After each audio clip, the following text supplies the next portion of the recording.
distribution of all the handouts.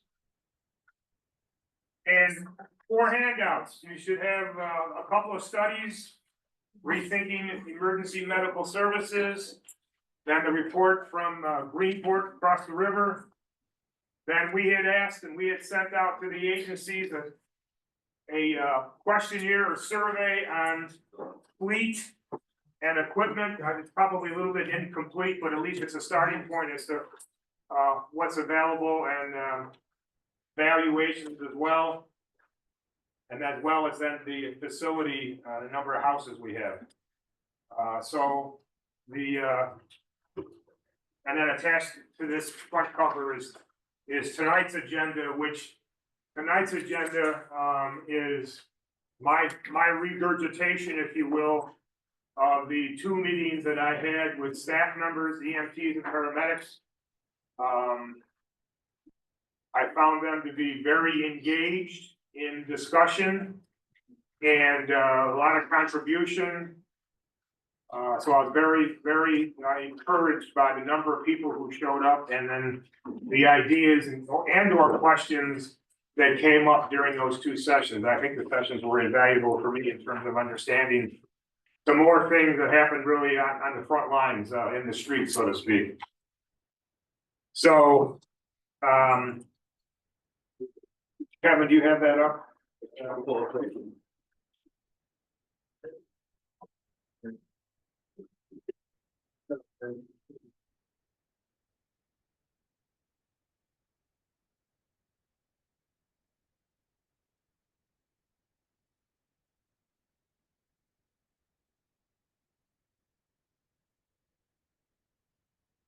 I think these bullet points are rather self-explanatory.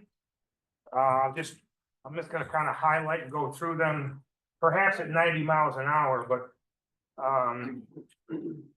patient care, of course, that's a no-brainer in terms of the experts in the field and their system. They have the second notation I felt very informative of. The fly car system is working. There's nothing wrong with the fly car system. It's the BLS system that is in danger. And whether or not those 2 get combined over time, I think is going to be something that's going to have to roll out and to be evaluated over time. And whether or not it's going to be this group that makes that evaluation, or if the decision is to combine all under one umbrella, most certainly you're going to have a board of directors, let's say, an executive director as well. And I think that evaluation will have to then go on, perhaps after this committee has done its work. We touched upon, or I wanted to touch upon, the work hours, and particularly my concern that some of our professionals are working too many hours, and is there a fatigue factor as well as a burnout factor? Consensus is that we don't necessarily like working 70, 80 hours, but we do it for the pay. There was concern that of all the agencies, there was a great inconsistency with training of EMTs and quality review programs. There was an inconsistency on equipment and supplies, so therefore jumping from agency to agency, sometimes things get mixed up. What am I applying today? Oh, it's Tuesday. Okay, so I'm here. Of course, when you have multiple independent agencies, you then have shift jumping, because if you work for agency A on Tuesday and it's your day off on Wednesday, I guess what you do on your day off is your business. And so they can jump to another agency, which in my hope, if this thing goes consolidated, that would be more controlled. The diversion, while it isn't our problem per se, or our ability to fix, it certainly is an issue sometimes with delays of rigs sitting in parking lots, etc. The big thing from an employee standpoint is recruitment and retention. A lot of that, I think, could be solved with the consolidation and a new pay scale. And their long-term goal, and I want to put that in context for a moment. Their long-term goal, their professional opinion, is that the system needs a 12-rig system day shift in the future, and then a 9er, maybe a 10er at nighttime. And I think that might need to be a little bit more evaluated over time. But the kicker to that is, we can't throw the switch today and go to a 12-car system, because we don't have the employees. That's gonna be our Achilles heel, no matter really what happens, even if this thing doesn't go further. Getting more EMTs in service is gonna be really the first focus we gotta search on. And hopefully with a revised pay scale, that will encourage people to at least look at us. But over time, the goal would be to create our own, to build our own. You know, we could hire people, almost like we do with dispatchers, and then send them to the EMT training, get them certified there first. Over time, get them advanced training, maybe if they have ambition, get them on the paramedic level as well, to create our own. And to then be able to have them in-house and keep them trained and keep them up to date with the various continuing education requirements. So therefore, if this system is gonna be consolidated, if I go to page 2, we're basically gonna be where we are, status quo, except maybe under new management. You're gonna have as many people as we have today to get maybe 10 rigs out, and perhaps 10 rigs means nobody's calling in sick. And then we gotta get that recruitment moving. Do the fly cars over time phase out? I don't know. My ignorance in the industry, I wonder if maintaining a fly car and the response time, is that a better option? And then if that patient needed to be transported, does the transport vehicle then come 10 minutes later? Or does the transport vehicle include the paramedic right up front? That's gonna be, are we gonna combine the systems, or are we gonna do a hybrid? I don't know. I think that's gonna be something that's gonna have to be evaluated. But the fly car system today is not broken. Once you begin to recruit and retain, then and it's with a larger organization, I'm hoping also that you get more career pathing opportunities for people. Start as a trainee, you can go to an EMT, you can go to advanced. Maybe over time you come to the back of the office. Because we're gonna need back of the office people, we're gonna need trainers, we're gonna need quality control, we're gonna have, I'm not sure what we're gonna do about invoicing. Yes. Does the county still offer a scholarship for? We do. Yeah, we pay, I think we appropriate 15,000 a year. We give it to the organization. They get some of that back from the state upon the candidate's successful completion, but. Right now, only on the EMT side though. Yes, Right. But perhaps we go farther. If someone wants to take that next level, does this agency's combined decision want to create our own, send them to school with contracts that say, once we invest in you, you got to stay with us, at least for some period of time. Equalized training, as I mentioned before, right now it's not necessarily hit or miss, it's just inconsistent. We talked a lot about work shifts, and I'm going to also admit, again, with my ignorance of the industry, I was looking for a standard 12-hour shift like we do with dispatchers and sheriff's deputies. That didn't work too well with our current professionals. So the thought is maintain their current program of how shifts are filled today. It might be a little bit more manageable, or not manageable, but more administrative work, but perhaps you're not going to change the pumpkin at this point. And I don't think that's going to be a detriment in the long run in terms of how we actually staff it. We certainly, if it goes consolidated and comes to a county standpoint, it's going to be a union positions. Most of them, there'll be civil service issues here. There's going to be titling. Again, going back to career paths, that people are going to have the criteria to get these certain titles and changes as they either come into the organization or move up a career ladder. That is going to become a little bit more of a bureaucracy involved. We'll have to define those titles both in-house and back of the house from an administrative standpoint. And then one of the interesting things also, again, from the current level of professionals, again, my ignorance was thinking, do we do territories similar to a police beat? You know, you stay in your sphere until you're called out. And of course, here in Greene, the assumed natural territory is Mountaintop Valley River.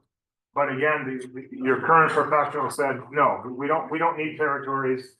With properly maintained equipment, they all know where everybody else is and they can move constantly depending upon demand.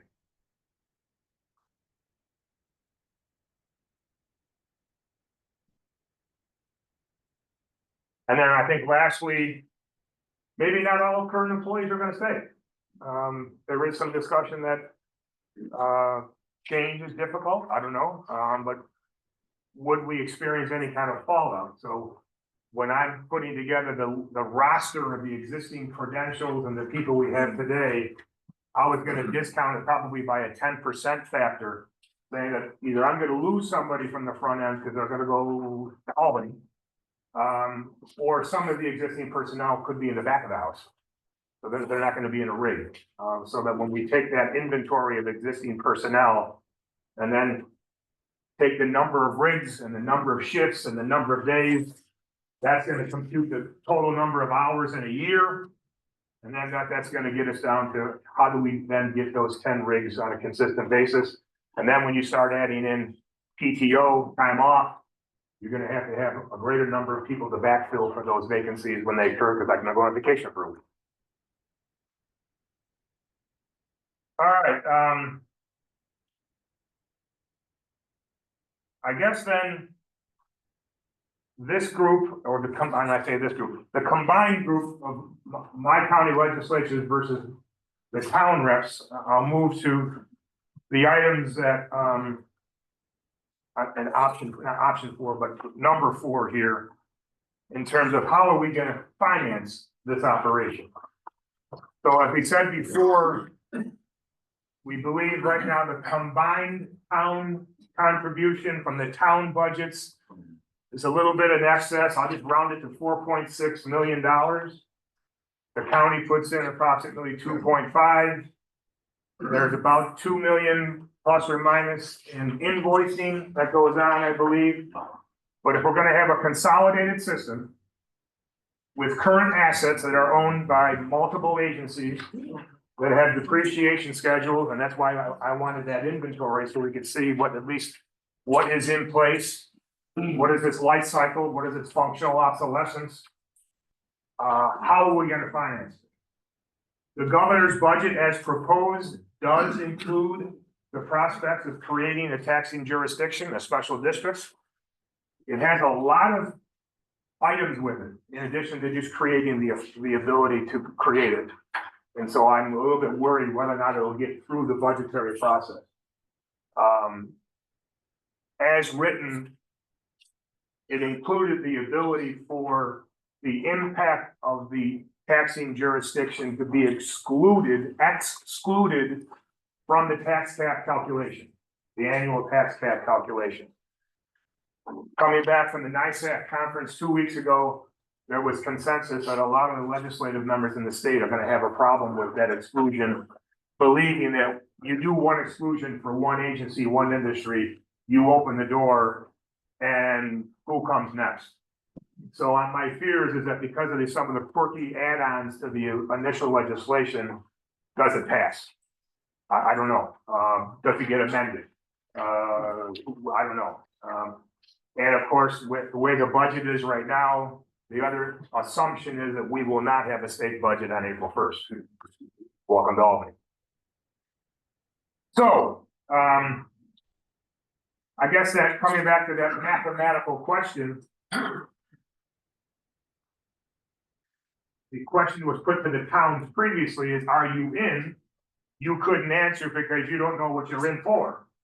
But if we take with the assumption that all personnel come under one umbrella, and that the towns in essence get out of the business, well, what happens to your financial contribution that you previously made to the system, even though it's disjointed? And do you then pay the county that dollar amount rather than pay it through operations? Does it get discounted? Does it get cut in half? Does it totally go away? And all of that 4.5 comes to the county? That's probably gonna be a hard pill to swallow. unless there's a corresponding decrease in 14 town budgets. So that on average, please be careful, on average, does the tax bill really not change the dollar amount to the citizen? But as your town budgets are stressed in general for other purposes, highway, parks, etc., do you feel you need to transfer some of that expenditure over because you want to you want to repave a road, or you want to buy a piece of equipment, or so that's something we're gonna have to wrestle with, and or does it happen over time? You know, first year in, you're in for the 4.5. By year 10, is it coming down? I think that's gonna be something that's gonna have to be worked out, and probably worked out fairly soon. What happens to the assets? You bought a rig last year, your town budget, either paid for it, either borrowed for it. I think the borrowing is easy, you just give us the annual bond payment, and the system pays next year's debt. But if you pay cash for that rig out of your town budget, are you just transferring the ownership to the greater organization? And then you're out of the vehicle fleet purchase history again, because now the system is being taken over by the greater entity. Or is it both? Is it some payment, some depreciation, some outright purchase? Because, hey, my town budget had to buy that $200,000 rig last year. That's gonna have to come front and center. Is every town gonna join? If you don't have a taxing jurisdiction, specific special district, and it's gonna be primarily financed by the county, we would not be able to exclude that cost being applied to your town assessed valuation. If we had a special district, I believe that you could be carved out. And you would stay an island, and then there would be the greater organization. And then you'd have your CON, we'd have our CON, we'd probably have intermunicipals on backup. But are you gonna join us, or are you gonna stay independent? As I mentioned, there may also be, is there gonna be a board of directors? Is there gonna be somebody, industry, that's gonna have more say of day-to-day operations, but budgets still come to the county legislature? And then timing, I think. When do you go live, and how do you go live? You got basically 8 jurisdictions and the independence of Greene EMS. Do you take a town at a time, but over some number of months, everybody comes in? We're all gonna start a budget cycle pretty soon. So do we make a decision to consolidate, but basically say effective really January 1? And then when we make those finance decisions, we go through our budget process and implement from there. If that's a situation that is doable, then most likely I would have to ramp up an administrative staff, let's say in the 3rd or 4th quarter of this year, to lay the groundwork for the full staffing to start January 1st. So my board then would be probably faced with taking money that's not budgeted this year, but accelerating some transfer and some transition to the leadership and the employees who in effect are in the back of the house.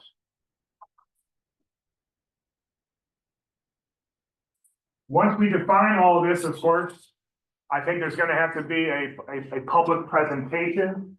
Maybe we go around to a couple of town halls or school districts and use the auditoriums and give a dog and pony show to the community as to why we're doing it, how we're doing it, when we're doing it, and the impact that it may have across the board or individual towns and villages. I'm assuming we have to do that. But you also represent those folks. And you can make that decision, and but I think there's enough. I think as I've talked to some people, you're being asked questions. What's the status? What's going on? What are we doing? So I think there would have to be some kind of discussion point, some kind of presentation, multiple places probably, for people to get a grasp of the whys and the wherefores and the explanations. Is there gonna be buy-in with that? Town board acceptance, county board acceptance? I certainly will need to go through a budget formulation and estimate now. Forget how it's gonna get paid. Between absorbing the staff, the absolute increase in the wage scale of the existing staff, and the transfer in healthcare, retirement benefits, I'm gonna have to get those numbers together at some point if the decision is made to, yes, consolidate, towns are out, county is in, and we're gonna have to run those numbers. They won't be difficult to run. But again, a lot of the hours of operation, because of the staff inventory, if I could use that crude terminology, you're gonna be talking about overtime. That we just don't have enough people to fill the calendar.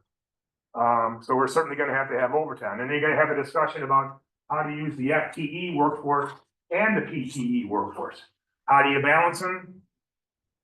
Part-time, you don't wanna run 40 hours, but that's not part-time. But how many hours do you work? Do you work a shift? What is the shift? Again, the issue that I had, my ignorance level before, yeah, everyone's gonna work 12. Maybe not so much. That's gonna have to be rolled out. But certainly I'm gonna have to put together a budget projection.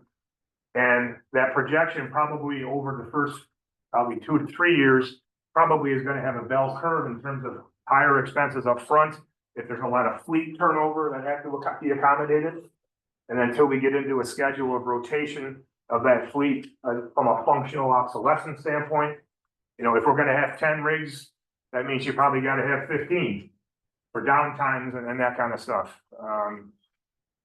And so I could see us having a mass purchase up front, which would increase, the first 3 years, let's say, of the budget, if we were gonna bond it, something like that. But that will be our responsibility to put some kind of a budget projection together. And then again, collectively, we're gonna have to decide how it is gonna be met.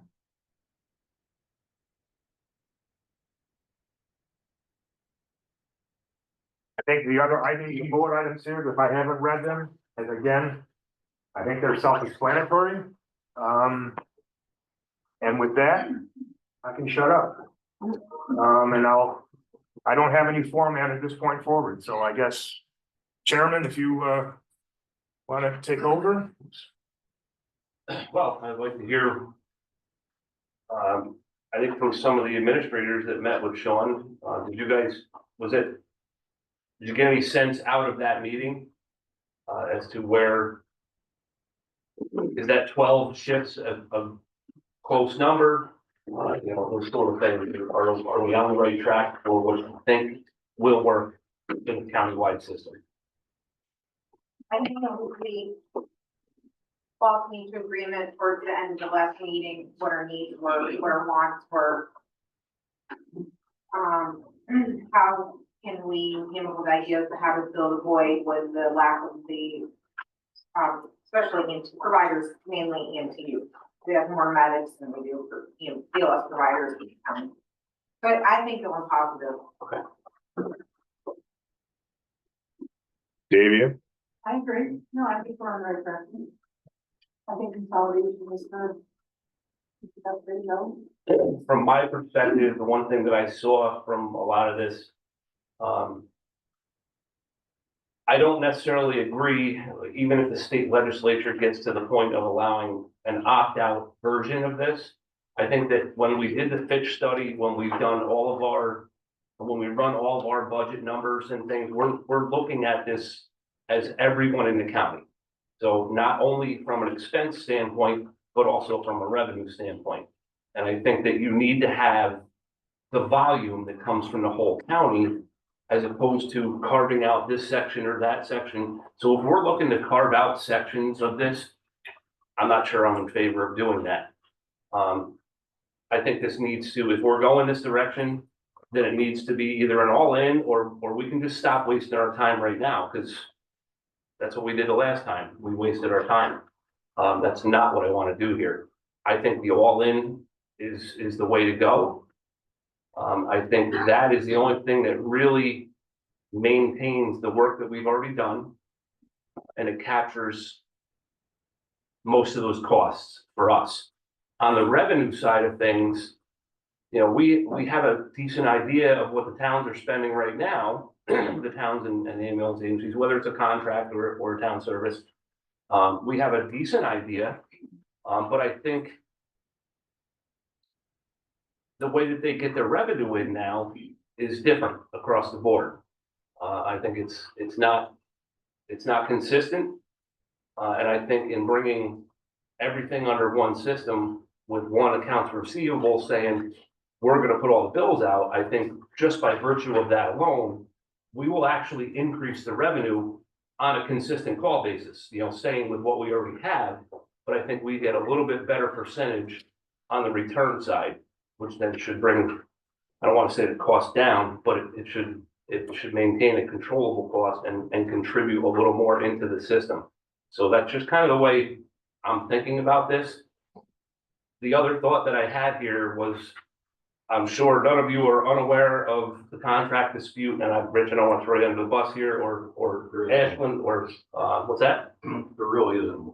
No, but, it came close. No, it didn't. No? No. Okay.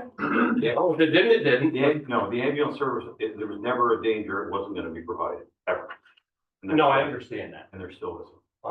But that's something that could happen, not just to you guys, but it can happen anywhere. It could happen in Greenville, it could happen in Cooksaki. You know, I'm looking at agencies that are running one ambulance and have a hard time getting a second one off the floor. So we know that this is imminent. It's not something that's gonna be that far down the road where somebody is gonna wind up collapsing just under the weight of their own system. So I don't think there's an option to really say, let's just stop here and continue what we're up to. Just a couple of thoughts that I had. Sean, I had a question on your notes, 2G. What was the rationale for like territories or coverage areas weren't recommended? We're not. Are not recommended. Yes, it was the staff's feeling that, with the rigs having proper equipment, that they can constantly go through this. And I think, I'm gonna ask them in a minute, but from an efficiency standpoint, if you had 3 agents, 3 territories, you're gonna have a management staff, you're gonna have things like that. Was it more, would it require more people, or not? And then you got the backup system, so I'll just, Steve or anybody else, if you wanna opine here, or George, anybody who wanted to opine on that? About moving, About why not having territories versus a general system? I think you wind up back at square one with more steps. If you consolidate all the agencies under one umbrella, you have the ability to move units. So for example, the way it stands now, it's kind of already happening, like when Catskill goes out, they'll move Hunter down the hill, provide better coverage, quicker response time, and we would do that all over the county.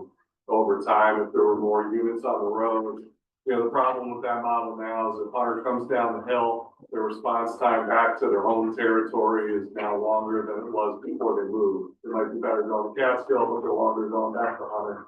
If you have more units in the county, all of those response times go down.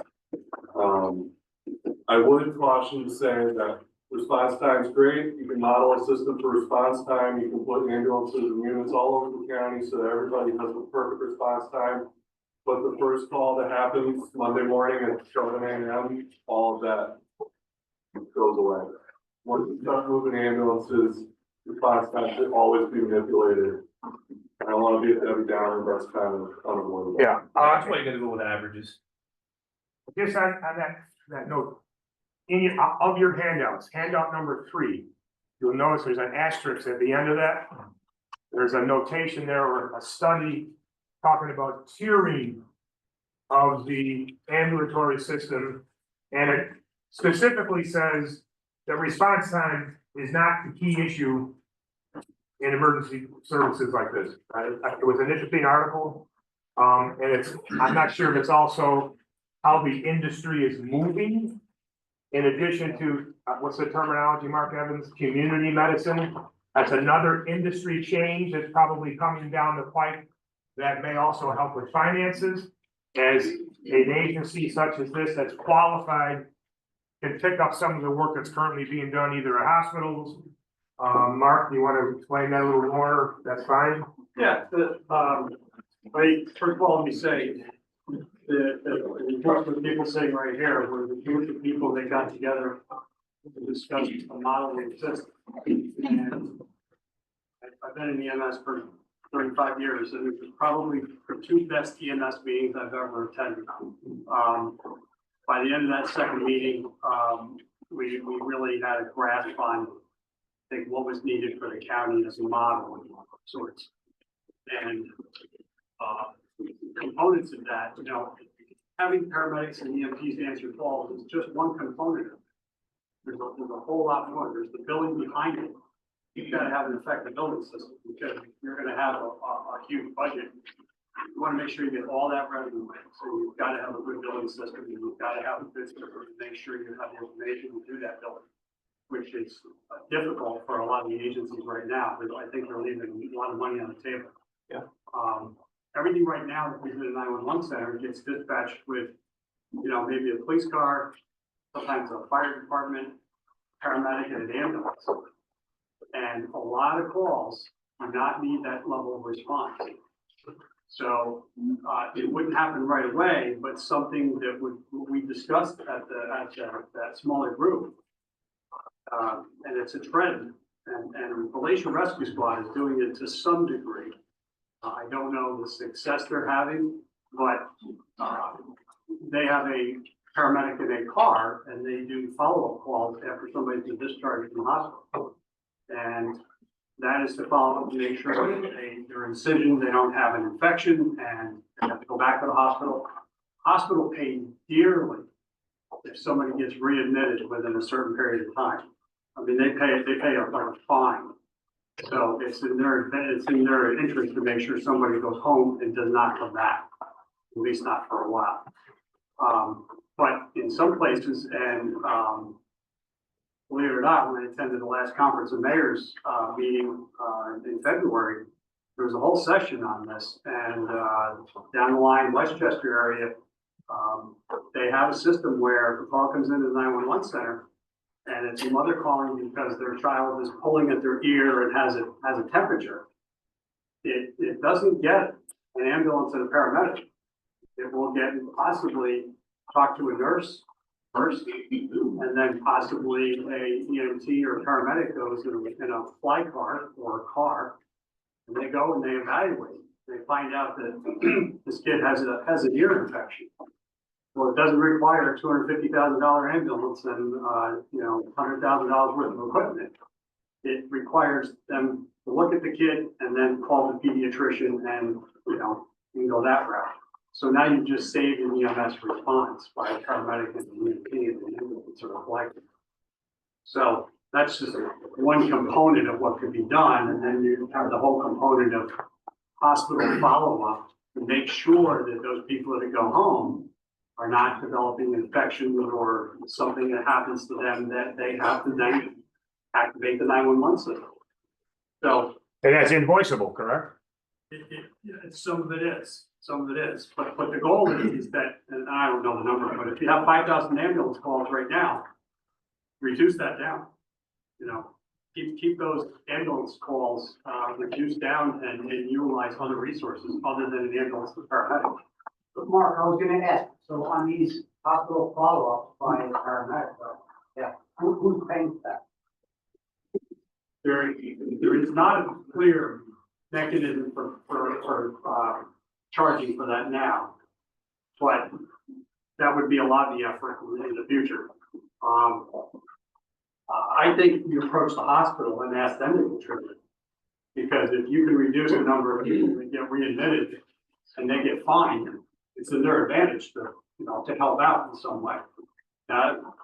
No hospital is running in the black in New York State, we all know that, so it might be a health bill as well. Yeah, it's like post-surgical care and stuff like that, yeah. Well, what happens when you get the calls, like people looking for a ride to the hospital for meds? You know what I mean?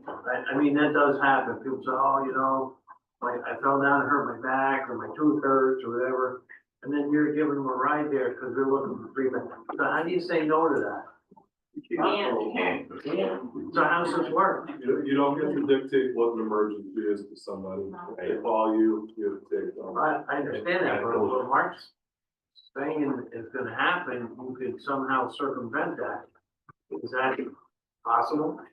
There's legislation now for treatment in place, and you could submit to be reimbursed for treatment in place. And these folks are better. You show up at 2 o'clock in the morning and you're standing there with they're wearing a coat on in their suitcase. Yeah. But they're ready to go. What's the problem? Well, there's no public transportation, there's no taxi, there's no Uber, there's nothing else. No, I understand that. I'm just wondering how you get away from responding to that call. You would be able to triage when they call 911. And it would be through our dispatchers or afterwards with our one system that this agent doesn't meet criteria for having an ambulance, a paramedic ambulance response. Why don't we send the community paramedics and maybe try to help figure out how the person can get medications or if we can set up an emergency doctor's appointment or something like that. And to the county's credit, from the legislators to the emergency services to the dispatchers, this county does very, very good emergency medical dispatch as opposed to some counties. And I listen to all the surrounding counties and it's scary sometimes, not to bash them, but they just do a terrible job of evaluating calls and sending the right resources and stuff. We've got very good systems here. Can I, Floor is yours, Sean. let me go back to, the territory thing again. So I think there's two parts to the territory lookup, right? There's the part where there's coverage and whatever the structure is in that territory. But I think there's also going back to the employees. You know, we have people in our town that work for the system and they didn't get into the field to go work in Coxsackie or New Baltimore, for example. So those people, you know, they live in Hunter, they'd like to work in Hunter. People that live in Wyndham, they'd like to work in Wyndham. And understanding that there is gonna be some shifting as time moves on, as call volume, you know, just like we do now. But I do think from what I've heard from some of our staff is that they're concerned that if we get involved in this system, that all of a sudden they're assigned to a station in a countywide system that is not convenient for them to get to work. And I just want to put that on the floor. You can tell me whether or not that has been considered. But I think that is a valid concern from the employees. You don't have anybody in Hunter who's working in another agency? I do. I have some of them, but I also have people in Hunter that are working primarily in Hunter. You know, and they come to work 3 or 4 days a week and they go to Hunter. And they deal with, when they're at work, they go wherever they have to go. But that's different than 3 or 4 days a week having to drive to Coxsackie. Just in a response to that. I don't. They're gonna be like, oh, I wanna drive all the way to Hunter to work. Like, I don't think it's really gonna be an issue. You're not gonna be taking jobs, you know, hours away from that Hunter job because the county system. So those people drive you all the state, like, I don't see that as an issue. Like, I think people that work in stock do the same thing, like. You know, more people coming in into Hunter than going out of Hunter. Oh, I'm just, it's gonna, No, I'm saying that, yeah, I mean. especially Hunter, people that are working there, Yeah. they're not leaving there to work and down in the It's not valley. like, I don't think that there's anything wrong with sometimes going out of your comfort zone and working a different job or a different job. I mean, there's gonna be plenty of positions open that they'll probably be able to work. In a zone that they want a zone working, but I don't think there's anything wrong in an agent working out of here or something. Yeah, I think the grooming of our own employees is actually one of the better ideas that comes out of this, because we're able to, train people The thing where they're at. you've got to look at too, is you can have like positions that are rovers, and they want to do that. You pay them a little bit extra, and they're covering vacations, they're covering absentees, they're covering walk trips and stuff like that, and they can go any place in the county. And a lot of people like to do that kind of stuff. You don't have to be, telling somebody that works in Hunter, oh, you gotta go to Greenville today. It just wouldn't work like that, somebody's on vacation, and then you've got somebody that actually takes care of those vacancies. As I said before, it may also be that there's gonna be fallout here. Where someone may say, I don't want that change, I'm changing profession, or I'm not gonna join this organization. And that's why I brought that up. But, like even look at the sheriff's department, right? So the sheriff's department, somebody joins and becomes a deputy at the sheriff's department, they get assigned a post and they go to that post. And I know Pete does try and get somebody, to where they want to be at some point, but I think we have to take the same approach, right? Like, if somebody is a mountaintop person and they want to work the mountaintop and certainly, they want to, and what I think, that gentleman said is, if there's rovers that are going in different places and people that want to do that, that's fine. I think without enough staff, I don't think that's a worry. Not even, Yeah. not even a concern. Everybody's gonna be working where they're working. The advantage though is if you get somebody that becomes an EMT and is young and really wants to work and, then they bid to work in Catskill.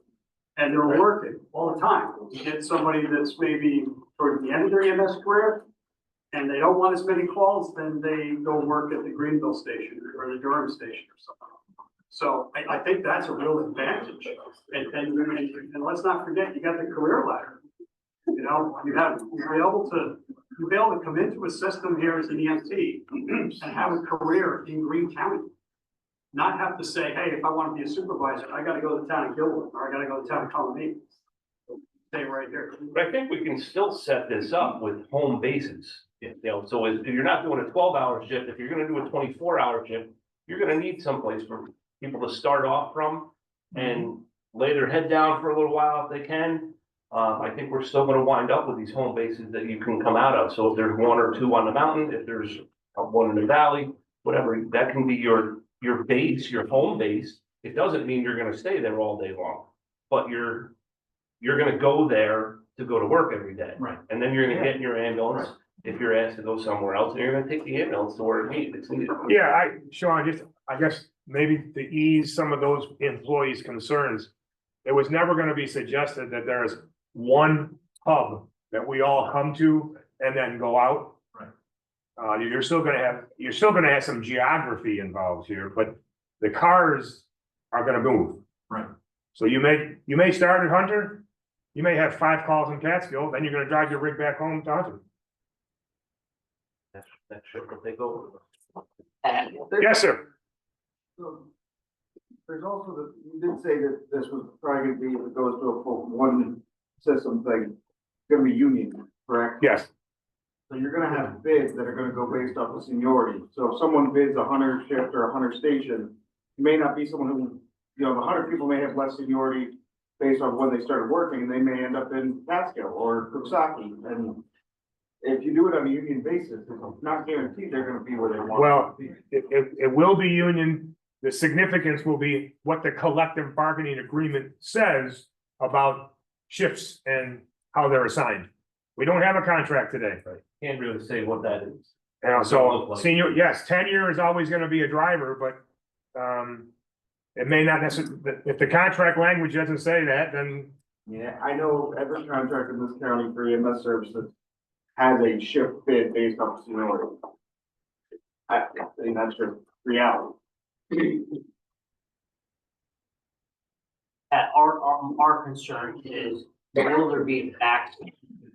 Will there be a what? a backstop built within the system, if we're roving around the place, that the last ambulance that's in the rural area of the county doesn't get pulled out where we don't have a backup plan. At least if we're kind of run out of ambulances in the valley, the turnaround that one's gonna be back in the area a lot quicker being in the hospital 15 minutes away compared to an hour and 15 minutes. Yeah, I don't, And that's what my people. I don't know that that comes out any differently than what we're currently doing. Because now, you know, if your ambulance out of Hunter comes down into Catskill, and then you have a call, you've got to pull from the other side of the mountains and come this direction. If this is going on simultaneously with 12 ambulances on our system, the dispatchers will see that's happening. They're gonna see that I'm down to 2 ambulances here, I'm gonna need to reach out to the mutual aid and get somebody else in. Right, well, we're currently doing, There's still a backstop. that happen, our directors, administrators are calling some of these off duty because they know the ambulance is going to Albany Med's gonna be 3 or 4 hours. So we have an internal clock that says, okay, instead of pulling all our resources, they're already pulled, where can we backfill? Sure, but that could be part of your I collective just bargaining. wanna make sure that, you know. Yeah, that's in the that could be your discussion. per diems, that take a 4 hour. Standby, you could have a standby. That's what I'm saying. Standby. We're talking about a lot, that's something. I mean, that's something that we can set up within the system. You can still do that same thing, All right, just Yeah, putting it just out there. on a larger basis. The terminology on-call is a very common thing to have in a CBA. My other question is, we talked earlier about to start off, to kind of get everyone into the pool. Do we leave it status quo where myself and Pat keep ALS ambulance and the fly car still does what it is doing? Or do our ambulances automatically go to a BLS ambulance and we add 2 more, 3 more fly cars to pick up what we currently serve? I think that's an operational question that I'm not gonna be able to answer. That's gonna be the board. I'll say there's gonna be an ambulatory board that is gonna have to make those types of decisions. How do we blend? Like I said, you have the 5 cars today, the 5 fly cars today, it's not broken. The question is, do we stay in a fly car system with an adjoining BLS? Or are they eventually gonna merge? I don't know that, and I'm not qualified to make that decision, but I think the system is gonna have to evaluate that.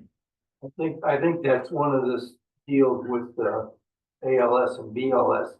If you're in a big city, you've gotta have the ALS. If you're in a rural place like this, you've almost gotta have both. You've almost gotta have both, because you start dispatching your ambulances somewhere and you don't have the fly car to go and do emergency life support. You're done. As I said at the beginning, the fly car is gonna be the fastest response time, Exactly. and not all calls require transportation. So I can't answer the question, do the fly cars always stay in existence? Does the shift supervisor become a default fly car operator? That I think could all be worked out. Yeah, this is gonna come to operations because we don't have enough paramedics in our county to put fly cars on and put a paramedic on each ambulance. You're just not gonna Yeah, have, I can't do it. you're not gonna have the resources to do that. But can we take, most of our BLS ambulances now have 2 EMTs on there. But can you use 2 or 1 EMT with a driver or 1 paramedic with an EMT and free up that second EMT to run a different crew? Those sort of things operationally will have to be worked out. But I don't think it's a bridge too far. I think we can get there. Well, It just we had doesn't- an experience with my father-in-law, probably, I don't know, 6 months ago, 97. In Florida, he's in a gated community type thing, 600 some houses. And out of the blue, he calls my wife up here. And he's not making any sense. She gets on the other phone, calls my niece, who's a, EMT. She talks to her boss. They sent a fly car immediately out there. Next thing you know, the ambulance shows up, and they said he was probably 2 or 3 hours from out there. And, complete recovery and everything. But the first person on the scene was a fly car, and that's in a really populated area. And they use fly cars down there all the time. A lot of people moving into Florida though. A lot of people moving out of New York State. Oh, yeah. Oh, yeah. That's just the reality, Oh, yeah. Yeah. you know, those But I mean, resources are. their first thing is the fly car, and if they can stabilize and do whatever it is, sometimes they don't even call an ambulance. Sean, you know, talking about the meetings that were had with, EMS leadership and sort of what the current workforce is and what we have. So I think on 2D, right? So evaluate salary and benefit systems to attract and maintain workforce. Question. So for example, in the town of Hunter, we have 6 full-time EMTs. And we have, I want to say, 8 to 10 part-time EMTs. And these are not necessarily people that are working part-time EMT in another municipality. They may be doing something completely different, but they have the EMT credential and they're working for us. Just from what I'm hearing, and I think what might be helpful is if we put together sort of an idea of what is the expectation of what these tiers of compensation will be? Because what I'm hoping is that those tiers of compensation would then potentially attract some of those part-time people to enhance the numbers that we have today. To say, wow, they're paying really good, and I'm gonna get benefits. Wow, you know, I'm not gonna go do that, I'm not gonna do that work from home job anymore, and a little bit of EMT. I wanna be an EMT for Greene County. You can flip it. Exactly. Yeah. So this is, I think, for me, that's gonna go a long way, and I don't know what outreach has been done to further I don't than know where they're EMS at. leadership, to all of the staff of all of the agencies to stay, like, here's what we're thinking the system is gonna be, here's what here's what the packages will be for this certification. Would you be interested? Would you sign up for this? Because honestly, I think that's more of the question, rather than will a town sign up for this today? Is will the staff sign up for this today? And they're gonna need to know what those numbers are. Because I think that there are certain towns that if the staff doesn't go along with this, how can they go along with this? It was, we had some brief discussion on pay, with the group. The first answer though, to your FTE, PTE, the hourly rates are gonna be the same. You're not gonna pay a part-time EMT less per hour than you're gonna pay the full-timer. The difference is gonna be benefits and then the number of hours worked. That's number one. But it seems like that we're already on a shortage of FTE, right? So let's say the new system has, you know, we have allocated for X amount of FTEs, right? What is an FTE position in Greene County pay? And what are those benefits? And like, we have to, I mean, it says it right here in 2D. We have to put together a salary and benefit system to attract and maintain the workforce. Right. So, Yeah, to answer your question, yes, we will have to. First off, from a civil service standpoint, there's gonna be the defined titles. And there's gonna be a trainee, like, I'd like to become an EMT, but I'm not an EMT today, so you're gonna start low and you're gonna work up. So let's say I have 5 titles at the end of the day. In order for me to run a budget, I'm gonna have to plug those numbers. Of course.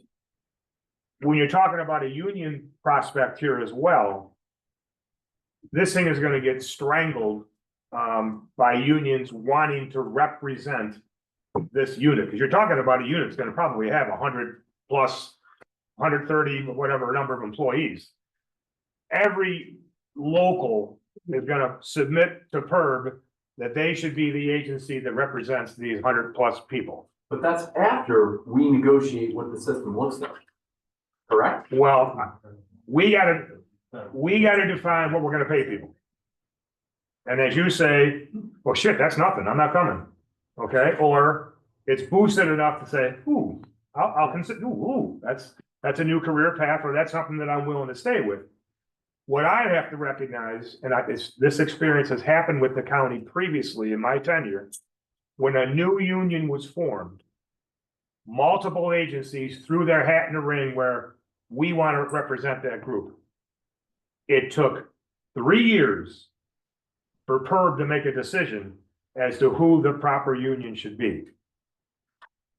During that 3-year period, I was not allowed to change compensation because it was going to be viewed as a bad practice, because I'm trying to entice somebody or I'm trying to do something outside the parameters of a collective bargaining unit.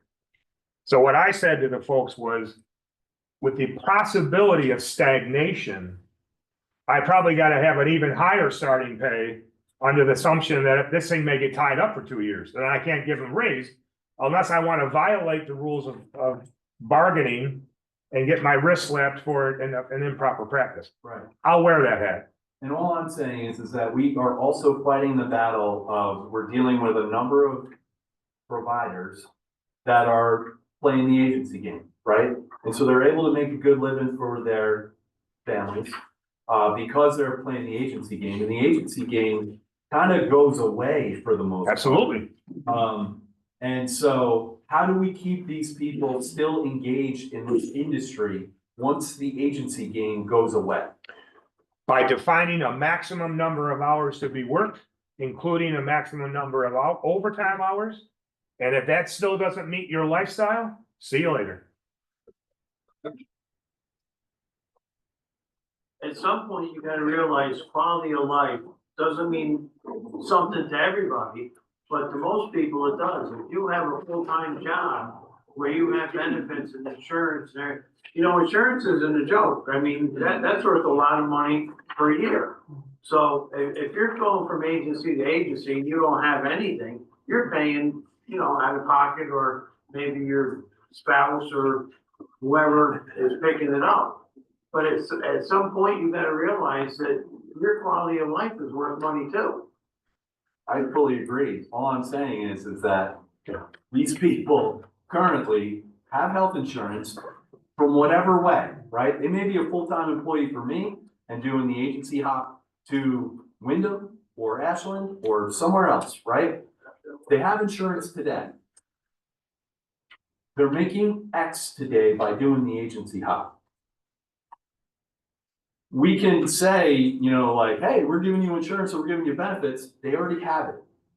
For them to stay, we have to put together a package that they like, so that they are not going to do the agency hop, and that they say, you know what, I'm gonna stay with this. I have the ability to move higher in the ranks. I have the ability to make more after a certain period of time. Like, what does that tier look like?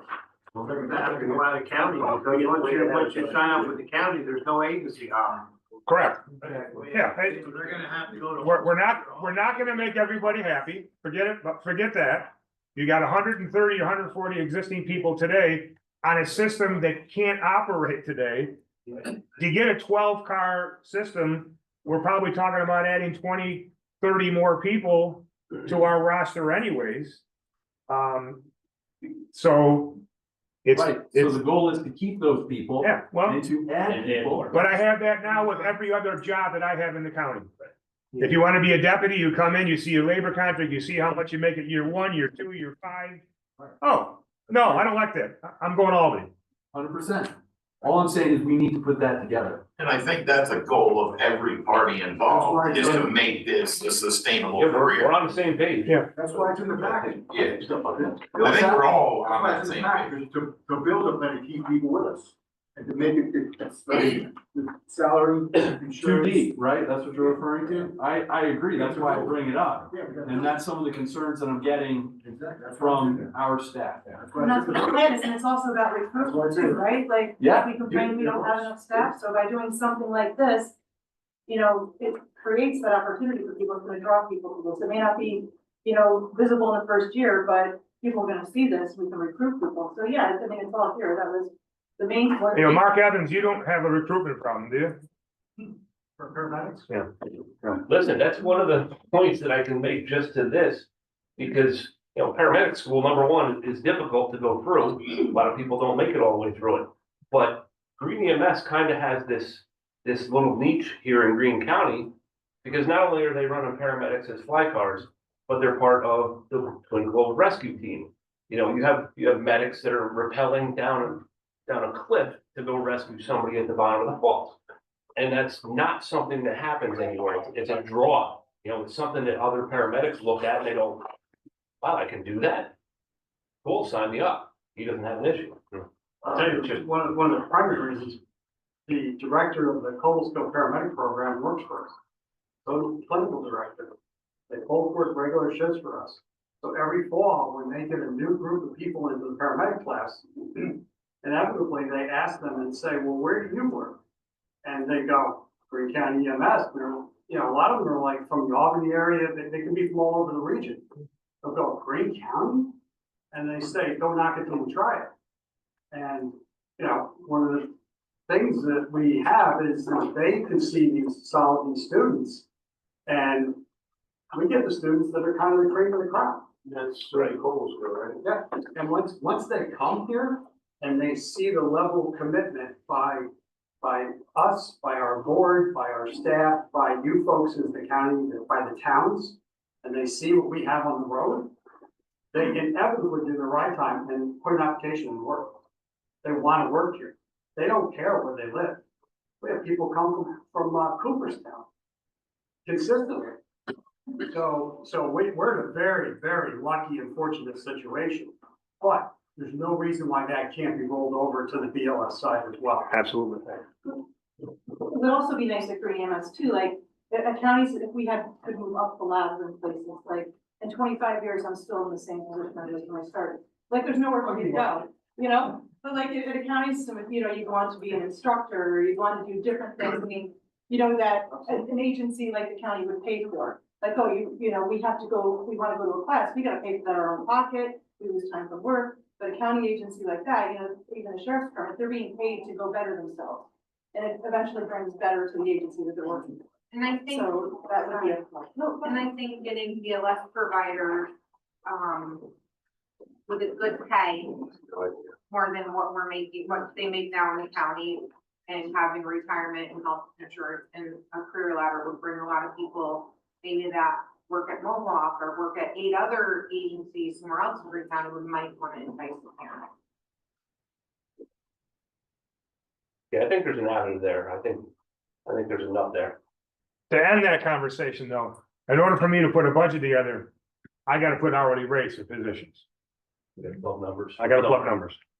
Sure. Do we have a total number of employees, full-time and part-time, among all the agencies? It's in your packet. Yeah, it's there. It's one of the first things I distributed. When, from At the first meeting. today? No, first meeting we had, Oh, first it's in there. All right, and what was Fitch recommended total amount of employees? With their recommendation, total amount of, 9 full crew. They had 8.5. Yeah, Yeah, they defined the number of rigs. I don't think they put a body count to it. Yeah, they didn't put a body count to it, no. You put a number on people. Right. Crews is what they put the number at. For what we needed, and you guys were recommending 12 with your meetings you had? Yes. 8.5 was average. So that could have been 10 during the day, 6 at night, whatever, so that was like an average across the board. Do the individual agencies keep track of vehicle time and idle time, you know, in their shifts? When they're idle, sitting there waiting for a call, or? Anybody? Not No, it's not the priority. Yeah, it's not. No, and you That's might not a be, priority? you might be idle. There's no balance of what, to make shifts work or anything? All depends, Mike, if you're laying on the floor waiting for somebody to come and help you. Then you just have to staff that ambulance. Yes. Doesn't matter if it's sitting idling in somebody else's town for mutual aid, waiting for a call, or if it's in your own town, running a call. Nobody has. You have to staff the same Yeah, people. you gotta pay. You gotta pray for, Readiness. thank you, you gotta provide the readiness number. We may be sitting on our hands for a whole shift, and tomorrow we could have used 10 more ambulances. Right. What about all for the townships? If you were breaking even with your agencies, with taking in with the billing, would you even be here discussing this, trying to consolidate? Breaks even. But you- Breaking even. The people appreciate the fact that their life is being saved every day. Well, you're saying I read They that don't report. like, they don't care what it costs. They don't. That's like I said, it all depends on whether you're on the floor or you're sitting there paying out of your pocket. They want response and they get it, and they pay for it, and that's that. It's not a matter of being in the green or the red. What's your life worth? Actually, You know, there is a number on that. Every day there is a number on that, Darryl. Not on my life. Every day. So we got 90%, we saw the Greenport study, 90% is government insurance, which pays what? A quarter of what you need to break even? Yeah, so you gotta make up the difference.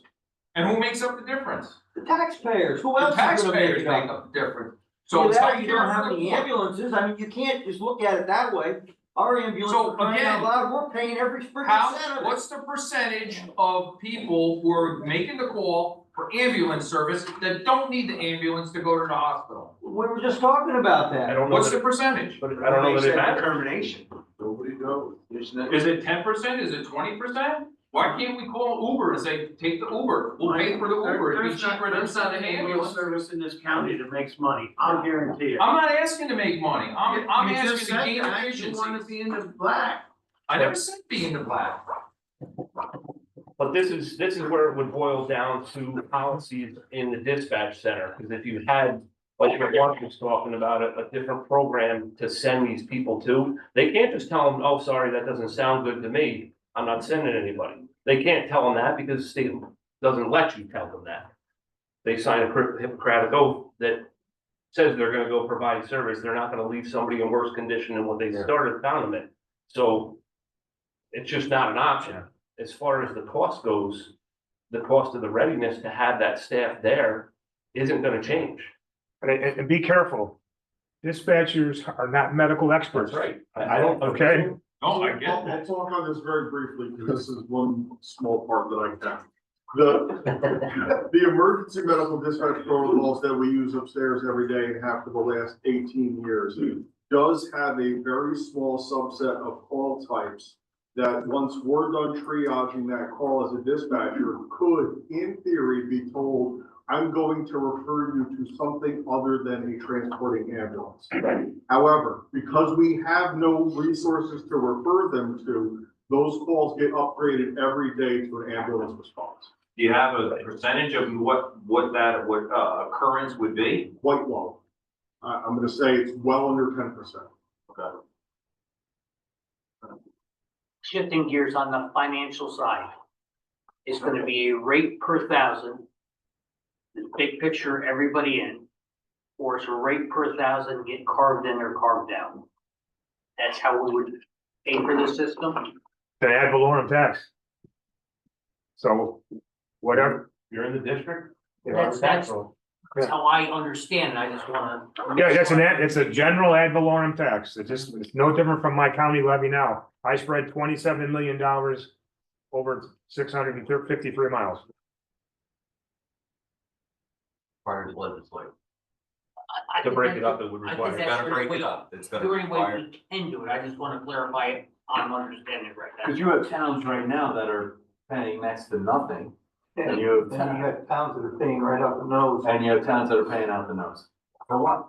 for, ambulance coverage. Ambulance coverage. Well, you're all different, you're all across the board. I mean, some of you are running ambulance That's why districts Tom's and bringing up, having it's an tax per thousand. Let me to finish. make You're it having an equitable. ad valorem levy across an ambulance district there is not a single ambulance district in Greene County that is not townwide. And the other ones are absorbing it within their budget under a line item. And some of those costs are being probably passed on to your highway department for whatever, for maintenance, vehicle maintenance, whatever. So the whole point I was making is to Tom's question is to do a straight ad valorem levy, if the legislation does not allow a carve out, we are going to have to, just as we do with the fly car system today, distribute that within the county tax levy across the whole county. Okay, just so you understand, Special districts, different. Yeah. And I think that's the right way and the only way that you can do it. Is what Now- you're explaining. If you do that, do we cancel our special district? yes, Yeah, we would have. yes, you would rescind, you would want to rescind that as soon as Oh, yeah, it's absolutely. effective. And you'd want it, also, you're gonna, for those of you who have CONs, you're gonna give up your CON, but it's gonna go to a county system. CON, they've got the, they're doing the ambulance. Yeah, but we don't want, I'll call it dry CONs hanging out there, Oh, no, we do, We want- absolutely. they cancel.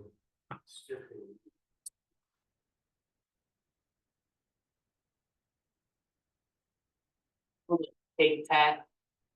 If it's a new district, 6 months to get a CON or 2 months or. Uni CONs are quick. Yeah, I think we can get it fairly quickly, and we also have support from both of our state legislators. 1 week. Yeah, but let's, You know, if we're doing 2 or 3 things at one time. I You think know, that's a great segue Yeah. in terms of when is the decision made? And what are the dominoes that have to be set up in order to, when we pick a date? How many dominoes have to be set up and by what order, and start setting and kicking? Because there's a lot of things that like, there's a lot of, Set a schedule up. absolutely, and I think, in reality, to allow each of us to go through our own budget cycle. Make the decision in June, July. Go through the cycle, commence something in the, let's say, the third, fourth quarter of the year with the organizational side of the house. And then we're gonna have to decide how to merge the staff. Is it just 12 midnight on January 1st, you're a county employee? Or some group comes in January 1st, some group comes in February 1st? I don't know how that, Do it in phases possible. you could do it in phases.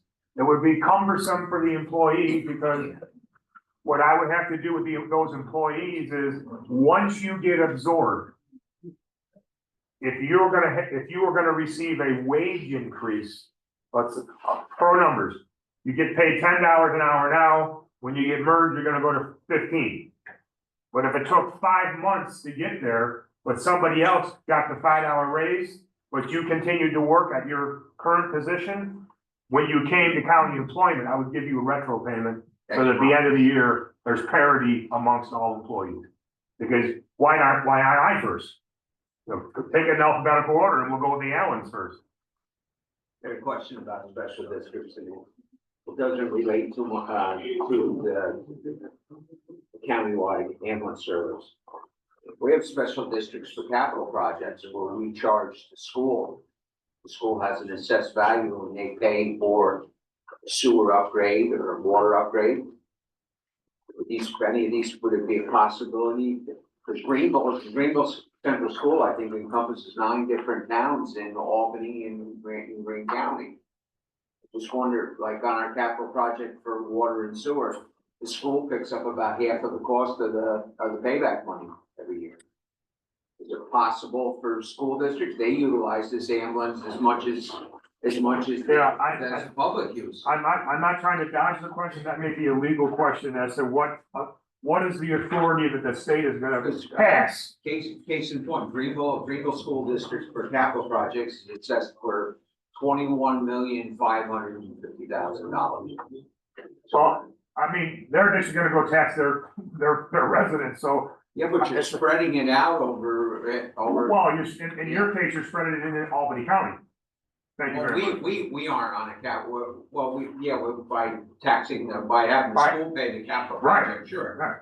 But if you're paying back $120,000 on a capital project for 30 years and the school district is paying 62 or 65,000, that's a big savings for the rest of the people within that special district. Someone's paying the bill. I know, I Someone's paying the understand, bill. I understand. But on the other hand, they're also getting the service too, because they've eliminated all the septic fields they had and all kinds of things. Yeah. Yeah, and then we're also gonna do the billing, you're gonna do the invoicing on the call, so what, Yeah, which is gonna come back to Now, county. you guys thinking about doing your own building or farming it out? My ignorance, farm it out. Get a professional. Realize, So realize if you So do- the call that was made today at 2 o'clock, the invoice is already generated. The one that it seems that a lot of the rescue squads seem to have the most success with is, multi-pad. They're based out of Baldwin. Reality stuff, the building company. Out of Baldwin. Right. They do a lot of those. I would say farm it out. We got a guy. You got a guy? We got a guy. We got a guy. Yeah. We got a guy. All right, anybody else? Any of my EMTs, did I miss anything from our discussions? Go ahead. Well, I got a couple questions. First one is, what happens if this fails? There's no option. Then we live with a disjointed failing system. Well, what happens if the system currently fails? Yeah. Well, in the current situation, you probably have other towns absorbing it. The failing part. But if this system fails, there's no backup. If, Why would the system fail? because you don't have the staff. Why? would- We don't have it today. You don't have a staff. Right. So you don't have it So you're today. gonna have to get one, that's all. highway department doesn't fail, that's a county. You don't Yeah, have exactly. staff today with overlap. You're eliminating the overlap of people working with multiple agencies. So your staff level's further down than I think you guys are realizing. Well, no, there's transition. I mean, maybe the first X number of months, there is a 70-hour week, I okay? understand that. But the goal is to get to that 12 and get the staff to body it. I also think you're overestimating your ability to recruit. Because I think if the recruitment wasn't an issue, every town here would be fully staffed and wouldn't have issues. Well, when you can make more at Walmart than being an EMT, I think your recruitment has a problem. I'm not saying that pay isn't an issue, but I genuinely am, as a taxpayer, concerned if you put a system in place and it may not work because you don't have the staff that you think you have and you're possibly not gonna get the staff you think you're gonna get. We don't have people beating down our doors to come working in EMS. It's not a thing. Yeah, we have to figure out why. There's staff to run it now. So if there's enough staff to run the county now, there's enough staff to run it under one umbrella. Yeah, let's say, do this all over the South. I think you're underestimating the amount of overlap there is between agencies. So I have coworkers for good, bad, or whatever, who really work 4 agencies. I personally work full-time in 2 agencies in the county, correct? So basically to get the same amount out of just me, and I'm middle of the road on, I'd say, average. I'd have to work 70 hours a week and you're paying me 32 hours a week in overtime minimum. It may start that way. But the goal is, and I think by raising the wages, base wages and benefits, And given that path of acceleration. career pathing, Career path. I think you're gonna pick up more. Draw. You know, again, Mark doesn't have a problem recruiting for his agency. Why? I work for an agency, it's a great agency to work for, and that's why. It's but it's a uniform. It is a.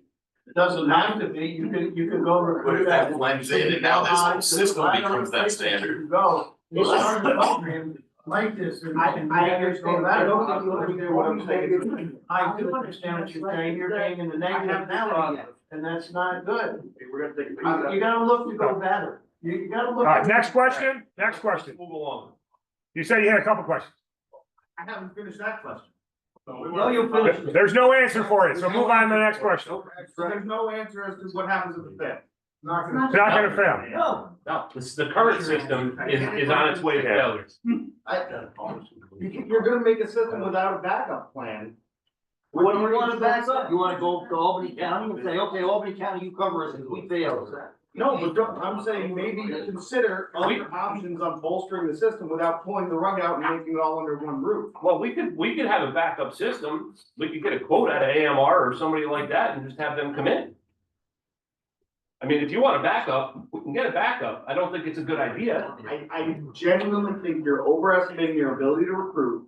You're overestimating the amount of staff you currently have and the ability for this system to work without people working 100+ hours a week. Sometimes failure is not an option, and in this particular case, failure is not an option. That's why we're all here trying to make this I work. understand, which is why. Everybody else that's done this has been against the same exact darn thing. And they've managed to make it work. And against what? Against the same thing, lack of people and everything else. I was all for this system 10 years ago. I I helped do that. I helped in the phase 3. I was all for that. I know that it But I got shot genuinely- down. Unfortunately, this time there is no option. There is no option. For the county, period. Any other questions? Any staff members want any contribution? My question, Sean, what message does this group want me to bring back to my board? Is we've got a lot of moving parts we're working on, or is there a general message that we should give to our board members? Well, do we, not to put you off, but do we decide today that this is where we're gonna move and get that application in for a CON, if that's gonna take us 6 months to get there? We'll take the 6 It'll take you a months. We week. got ours in a week. The community seal on quick. Okay. Well, so this is meeting 3 for the big group. I don't know if we needed to have, like, do I need to come back with a budget? And then the town's gotta make a decision. Are you gonna continue to write the check, but you're just gonna pay the county? Or is there gonna be some discount? I think those questions have to get answered. Because I think from your town hat, you're gonna have to go back to your boards and say, Yep. X, Y, it's ABC or XYZ. So I'm not sure we're there yet, in terms of. Is everybody in, I'm not sure you can answer your board's question right now. That's why I just want to start that. But process. I guess the concept is. Does everybody agree that we need to move to a consolidated system? Oh, does anybody not agree? Or not agree to make it easier? And over the next 2 months, I put together the preliminary budget and the estimates. The man hours, the worker hours based upon not necessarily the number of people that I have. But I want 10 rigs. So how many bodies do I need to have for 10 rigs during the day and 9 rigs at night? That's gonna give me the hours per annum. Then I can back out what I have today in terms of personnel. Based upon an assumption of FTEs are gonna work X amount of hours before overtime. PTEs are gonna work X amount of hours before overtime. That's gonna leave me a variance. Then that variance is gonna have to be picked up immediately by increasing hours of PTEs, overtime, recruitment. That's where I'm gonna be. Like, I'm gonna have a hole, because we have it today. And some days we put up 9 rigs, some days we put up 7 rigs. Today. Sean, why can't the county right now just put out a, job search and put in your dollar amounts you're thinking and the union and the healthcare, see how many people you get back, responding? Not including, it doesn't pertain to the people already working here. They should already know this is just, and then just state, start time to be determined. And just say, see if we recruit anybody with the higher wages, the benefit package. Then I think what I'm gonna do, and maybe I'll do this in between now and the next session, I'm gonna come back with wage packages. That allows me to put, if everyone thinks that is a number that will spur interest. To get people to say, hey, I'll throw my application in on that. I'm just saying, It could. because we did that with the jail and we still don't have, female, COs and we've offered the benefit increases in pay and everything, and we haven't gotten any of that, so the man's point may be legitimate, but there's one way to find out is put it out there. Right now, get it out there, so you guys can determine, we can determine, are we gonna get the employees necessary to fill these ambulances? Okay, question. What happened to the provider survey we asked for on our EMS meeting? I'm sorry, I The didn't, provider surveys that we asked for, we send out to our people. Didn't we talk about that on meeting? We did, but I think we wanted to have more concrete plan before we sent out the survey monkey. I believe that's where we left off with it. that, I believe you're right. I think once we get a number wise, because I know a lot of my employees are worried, obviously, probably amongst everybody else, about finances. And once we have an average hourly wage or whatever we're gonna call it, that's how they'll probably feel more comfortable with the package or however we want to present it. Okay. And I think for our board, this is where it's gonna come back to us, because in order to make that hourly wage attractive to get the more people, the cost obviously for the whole program is gonna increase. It's going to go up. And that's where our board is gonna have to make that decision as to whether we're good with that or not, because that's tax dollars. Yeah, if this is all truly gonna be folded into a county, either a county department or even its own taxing jurisdiction. Year one is gonna require the county legislator to pass an overrule to the tax cap, without question. Yeah. Without even doing my math, yeah, And it's gonna happen. I do feel that it's going to take the whole county to make it work. Oh, yeah. Revenue versus expenses, I think it will take the whole county. I don't think somebody opts out, you Are know. we using a relief factor for these jobs? Like, I know working for the state, every permanent job you had in the prison system, you needed 1.6 bodies. Right. to Yeah, man- we, to man we're using a factor, a 20% factor. For I need 1.2 bodies for every one position. Because of downtime, sick time, bereavement time, vacation. The 1.6 factor factored in, vacation, sick time, workers' comp. And That healthcare. That factored that all together.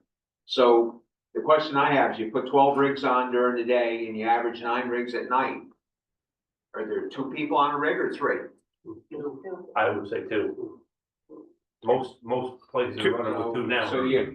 So you're looking at, each day, you'd have 42, if you were doing, you'd have 42 full-time employees working. Plus 500, whatever that. No, I didn't factor fly cars, Yeah, I'm just. but no, I'm just talking about you're right. Being an ambulance. And that's, You would, with a 1.6 relief factor, you would need 68 employees. yeah, I'm not sure I need to go to 0.6, but I definitely have to have Yeah. a value for time off, PTO. I have to have that value in there, absolutely. So we had, at Hudson where I worked, we had 120 permanent jobs and we had a resource pool. So with 120 bid jobs, which you covered every day, 7 days a week, you would need 100, with the 1.6 relief factor, you would need 192 officers to cover. I agree, there has to be a factor, absolutely. But the reason I asked about too is if you're gonna, I don't wanna do away with the fly car. I think it works fabulously in Greene County, and my experiences with my mom and my dad, they were phenomenal. And I appreciated everything that they've done. But if you put the paramedic on the rig, you're probably gonna have to have 3 people on it. Oh, yeah.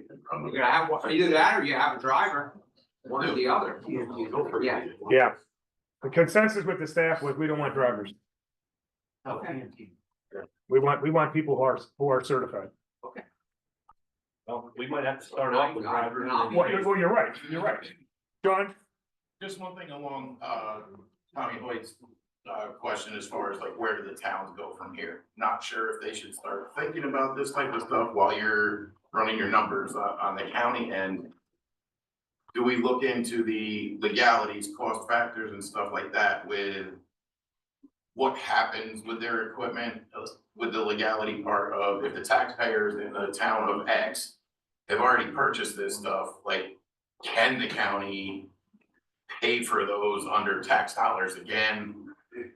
Or would that, as long as there's a bond on it, is that something that would have to get turned over? Like, should they start thinking about how they're gonna transition their stuff, if they wanna transition their stuff? And then along those same lines, any employee benefits. would that be something that would roll with the employee? Or would that be something that would end employment with town X, they would get bought out? Because these are probably questions we're gonna get hit with from the staffing levels. Yeah, well, I would say time banks just come with it. Now, And the or county I, would just- I suppose you could choose and your town could pay you out, but then you're gonna start with zero on the first day of your job. Yeah, that's why I didn't know if So, these are things to start thinking Yeah. about, or if it's too early to start thinking about. But really, it's a county decision on how they want it to work, really. I mean, Is it county or is it collective bargaining? Well, initially the county. yeah, initially it would be us. It would be either you come, I think it's probably just easier. If you got 10 hours in the bank, you come in with 10 hours in the bank. but to Tom's original point, you know, we're gonna have to go back to our boards and just say, this is what the county's put together, right? I think we all want it to be an attractive thing that everybody wants to say yes to. But we need what that is and to go back to our boards and have those discussions with our constituents as well.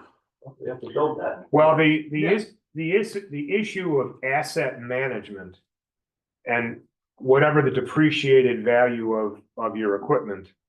I don't know if there's a threshold, like the inside equipment, is it not worth whatever depreciated value is? Are we talking about the rigs? Is it really what the asset evaluation has to be? And if the decision is because you bought that rig 2 years ago and your town tax had to pay for it, are we gonna compensate that for you? Am I gonna write a check? Or do you get a credit for the next 2 years or 3 years of equal value of what you would pay into the system anyways?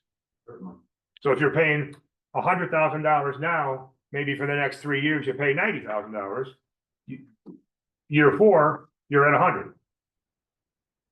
Also, I don't think this is a super high priority thing, but we also have the real estate, right?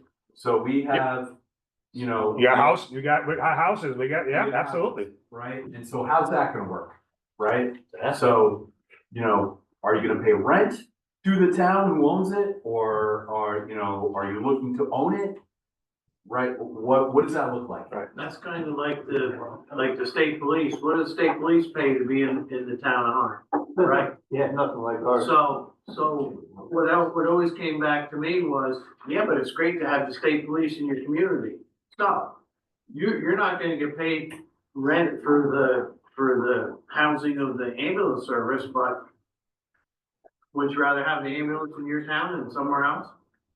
100%. That's how I feel about it. Yeah, well, I think part of that evaluation is gonna be, with consolidation, do we need the number of houses that we have today? Okay, and then where are they? And maybe the third one, we just say, town, sell it, or turn it over to the highway department, or, you know, whatever it's gonna be. And I think that's why the decision to consolidate and then to create that management staff first and give that management staff the responsibility to go through, okay, what exactly do we have? How old is it? Is it still certifiable? Is it still, put a number to it. And what do we need to keep? And what do we want to get rid of? Where do we want to staff and how is our crew? Do I need 3 places around the county or do I need 6 places? I think those are more based to the operational staff, the management staff. I mean, that's why I'll use my terminology again, my ignorance factor. When I was thinking about, we were gonna go to defined 12-hour shifts, you wouldn't need a house. Because you're not going back someplace to get 2 hours of sleep on your 24-hour shift. We don't need the house. Because you're gonna do your 12 hours, you're gonna go home. But that's not gonna work the way this current staff is that I have today. Is it overtime? Probably won't be here. Well, you're gonna need to restock and decommission your. You're gonna need to go back someplace. Wash your sheets Yes. and all that. You gotta restock and clean and sterilize, absolutely. You're gonna have a home base. Yeah. How many of them do I need? Mr. Grove, could I ask a question? Sure. Mr. Grove's my dad, so he can ask me a question. All right, Sean Daddio, you're gonna prepare this budget over the next couple of months. And you're gonna present it. Is this gonna be, this is what it's going to be to the towns, or are you gonna say, this is what it's gonna be if you approve it? Because at what point do you draw the line? Theory. Alls I'm doing is I'm gonna develop an operational budget.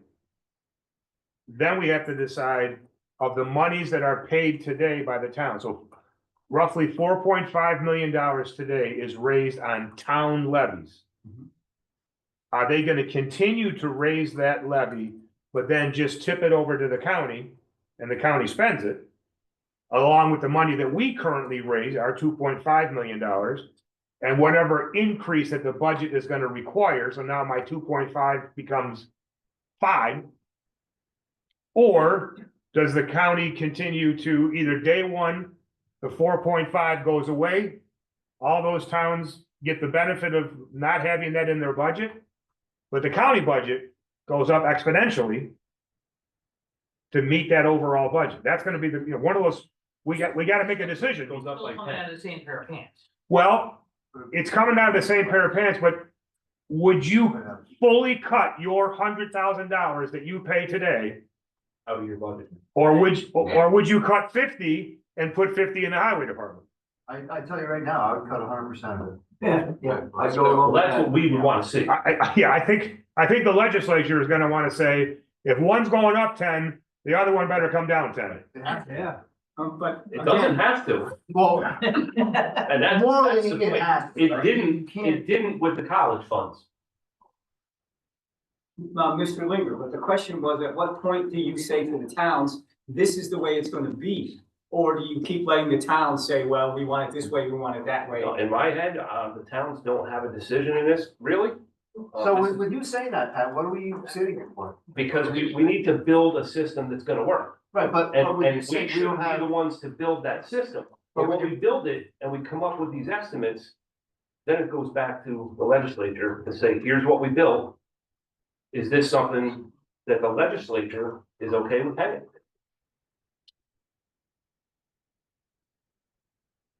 I think it's a bad idea to leave this decision up to the towns. And You're not defining clearly what we're getting here. right, so. See, that's my whole, I'm not against it. We're not there yet. There's a I crap agree. load of marbles on the floor. I agree. I mean, I agree. the budget is one big thing. Is it ALS, is it BLS, is it fly cars, or is it not fly cars? Is it gonna be what do you call it, a not-for-profit? Or is it gonna be counted that? I thought that was done, that seems to be back. It's just a question, is all this gonna be solidified, so at least we have an overview of what it is we're gonna wind up with? Yes, Mhm. yes. Yeah. Yeah. Any of this stuff is not for profit, the way you look at it. No, we get what- Yeah, Rich, yes to that question, and I want those questions answered by August. Because we all gotta go through this budget cycle. So we have to clearly know what we're buying. And who's paying for it. That's a big bite between now and January. As an outsider looking in. Yeah, Well, absolutely. Sure. It may not be perfect day one either. I mean, that's just my opinion, but that's how I see it, that this is not gonna be left up to towns as to At whether we're some gonna point, do you this. gotta walk before you can run. I think it's gonna be a county. Good decision. point. Good point. The way we're doing business today in our town, in Greenville, it's not sustainable. It doesn't work. You can't sustain it. And that's what we're seeing, that's what we've heard. Now, it's approximately $613,000 in Greenville this year, 2025. It's approximately $577,000 to Greenville Rescue Squad for a contract. And it's 36,000 and change for Green EMS, which is bargain. And that's what our ambulance, that's the total, for our ambulance. So from the financial side of things, if Sean works on getting an estimate together as to what this cost might be. On the town side, I think I need you guys to take a look at what works for you. Does it work better to go to bring this in over 5 years or 3 years? And just shoot back some ideas on that. You know, do we drop you completely, like Sean said? Does town budgets lose $4.5 million year one? But then the county's budget goes up $10 million year one? I don't know. We were talking today, if you staggered it. Say the first year Greenville raised 300,000. Towards the cost. stagger that reduction. Well, that's what we Get did. everything put off the. The college chargebacks is, we did the same thing. We did it, 20%. we did it, we planned it for 5 years. It ended up being 6. Right. But at the same time, that money didn't disappear from the town budgets. No. You stop paying that bill, but you just use that money for other things within your town. We want to make sure that we're seeing if that money's coming out of your right pocket from the town now, we want to see that it's not, it can't come out of that pocket. Well, anymore because you're not collecting. I think Patrick's point of the morality of it. Yeah. I mean, ours is about 1.3 million. I'm not gonna take that 1.3 million and put it somewhere else. That's not fair to my taxpayers. No, it's the same thing with us. Right, but on the other hand, you might say, I'm not gonna 1.3, but I'm gonna go 1.2 because I need $100,000 to, I haven't bought that lawnmower, I haven't bought that snowplow. And that's Right, where, that little bit you can just. right, that's where I'm Keep saying, I that think full shot. I think the majority of it, every town can say the majority of it is going in to the system. They're not keeping. Right, because on the flip side, the county's gonna raise our taxes, so. It's all the taxpayers' money. Yeah, this There is a won't town, be cheaper. you know, I think it'll be more efficient. I think it'll be more sustainable. to make it more equitable for everybody. Yeah, but I don't think it will be cheaper. It's not gonna be cheaper. I don't think it's gonna be cheaper either, but in certain instances, it's gonna be cheaper, because there's some people paying almost nothing. And other people paying a lot, like Catskill and Greenville, we pay the most. I I think. pay about $1 million for it. Well, we're over 600,000. Yeah, we pay about 850. So. All right, we're getting to the 2-hour mark. Am I missing anything? How many residents? What's that? All right, so we have our marching orders. Yeah. Anybody, I'll give a last call for anybody. That works better at a bar. Okay, if you want to go to the bar, I'm ready to go to the bar. Thank you. Keep your schedule. We will be back here in a month.